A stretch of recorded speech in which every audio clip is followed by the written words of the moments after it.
ibino bintu by'ubutinganyi bigomba gucika mu gihugu cyacu. Ni muri urwo rwego ubushize hari akantu bavuga atari ko bamufunze nk'ibyumweru 2 yaza acururutse n'abasaza ngo birayazongera kubyigira. Hemewe mu butinganyi oya nta na hamwe. Ubwo rero niyo mpamvu n'ubutinganyi mutakagombye kubaho. Nuko ahubwo imbasire zigenda zica ruhinga zikajya zibisansabiriza n'abana bacu n'abarumuna bacu n'abana b'igihugu ugasanga bari kugenda babyangirikiramo. Hari hagabanutseho bikeya gusa nyine ndashima Imana ukomeze. Gusa nyine ejo ni nakubonye urimo gukora siporo kubyuka byanze uri ahantu muri mu bwatsi. cyane rwose mani kugerageza ngo ndeko ibiro byagabanuka kandi kubera Imana bizajya bigabanuka gake gake. Hari abantu bakubona kenshi bakibwira yuko kugenda kuri moto bitakunda. Gira amatsiko mara abantu hano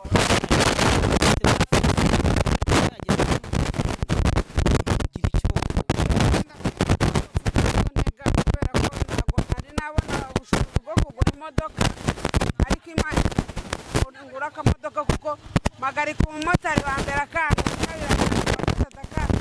guhagarika n'umumotari 10 bakanga wenda wa 11 akaba ari unwa.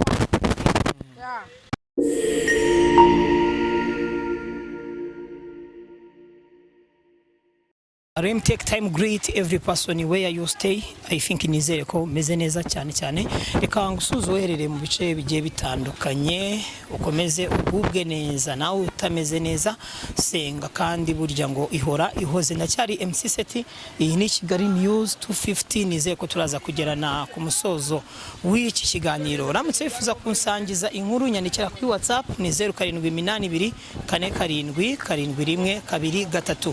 Ndi kumwe na Fish Bonke ikaze kuri Kigali News 250.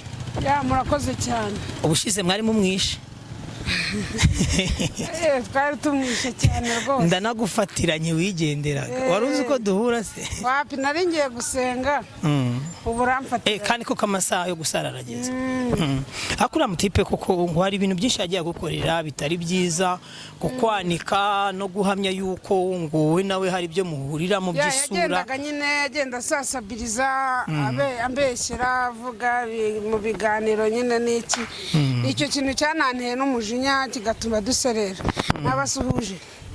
Ubwo rero gusa nyine twaragize nyine twaraserereye birarangira. Nza no kuza kumutumira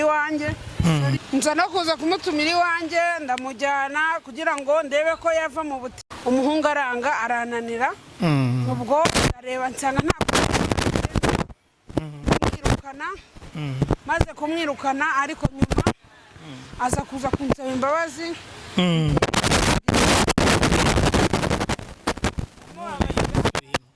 Nongeye ndamubona mu muhanda sinzi ikintu ari buze kuza kumbwira. Akuse kari akantu mwagapanze gute na bari abakobwa? Akahe kariya urumva ibino bintu by'ubutinganyi bigomba gucika mu gihugu cyacu. Ni muri urwo rwego ubushize hari akantu bavuga atari ko bamufunze nk'ibyumweru 2 yaza acururutse n'abasaza ngo birayazongera kubyigira. Buriya Sefi wowe ubibona gute nk'iyo abantu bari mu bintu by'ubutinganyi kandi dufite urubyiruko rurimo kubyiruka munsi yuriya musore wigira umutinganyi hari abana bakirimo kubyiruka abana bakirimo kwiga kandi ngo urubyiruko nizo mbaraga z'igihugu. Wowe ububona koko nk'abari abatinganyi ubona buriya ntabwo barimo kwica urubyiruko? Bica urubyiruko cyane ahubwo nta nubwo ari na gakege ariko ku giti cyanjye nge mba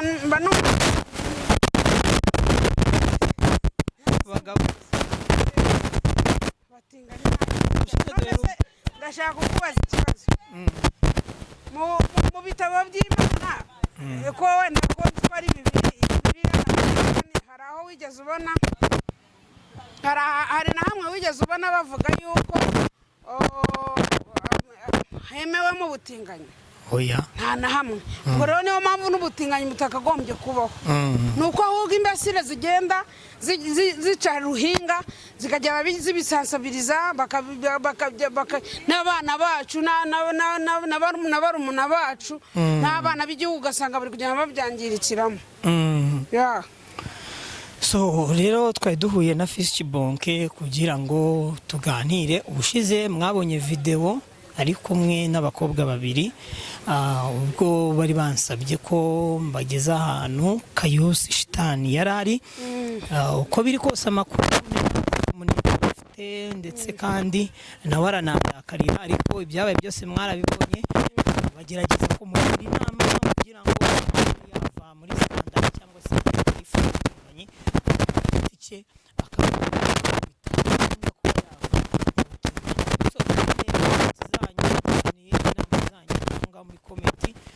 kandi Imana igikomeza ibahe umugisha tubana mu buzima bwa buri munsi. Wakoze subscribe uri umuntu w'ingenzi, nawe utarakora subscribe ugiye gukora subscribe kugira tujye tubasha kubana mu biganiro bitandukanye.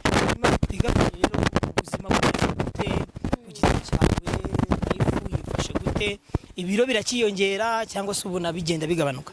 Ibiro byaranze kugabanuka, ariko hari hagabanutseho bikeya, gusa nyine ndashima Imana ukomeze.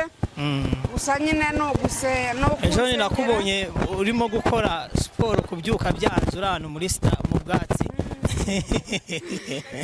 cyane rwose mani kugerageza ngo ndebe ko ibiro byagabanuka, kandi kubera Imana bizajya bigabanuka gake gake. Hari abantu bakubona kenshi bakibwira yuko kugenda kuri moto bitakunda. Gira amatsiko mara abantu hano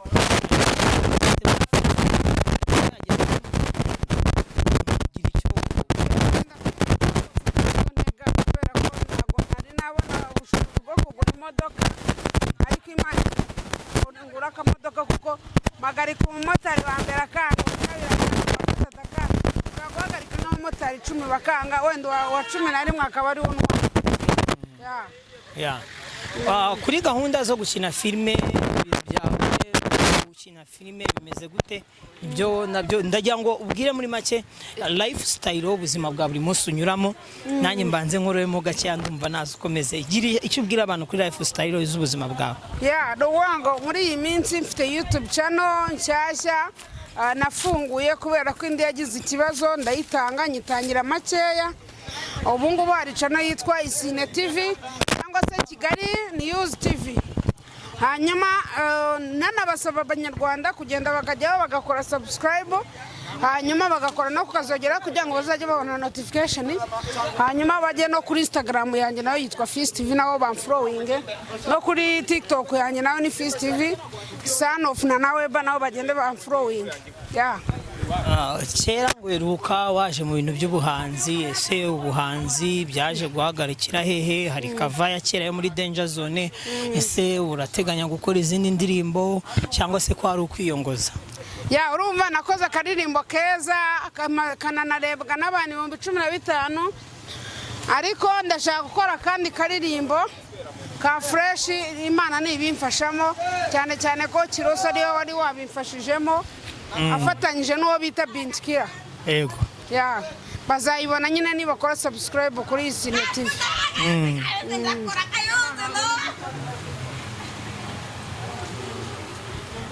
Isine TV niho bazayibona? Niho bazayibonera rwose. So reka ngushimire. Iyi ni Kigali News 250, nari MC Seti nkuko bisanzwe. Twari duhuye na Fis. Abatazi amazina ye nyakuri ni Mudahigwa Emmanuel. Musaba ko twaganira nyuma yuko twagerageje kuba twari turi kumwe nawe gihe ubwo bansabye guhura na wa mutinganyi Kayusi. Ngushimire cyane uherere mu bice bitandukanye, mubwene Imana ikumere imigisha itagabanyije. Dusubire mu biganiro bikurikira. Murakoze.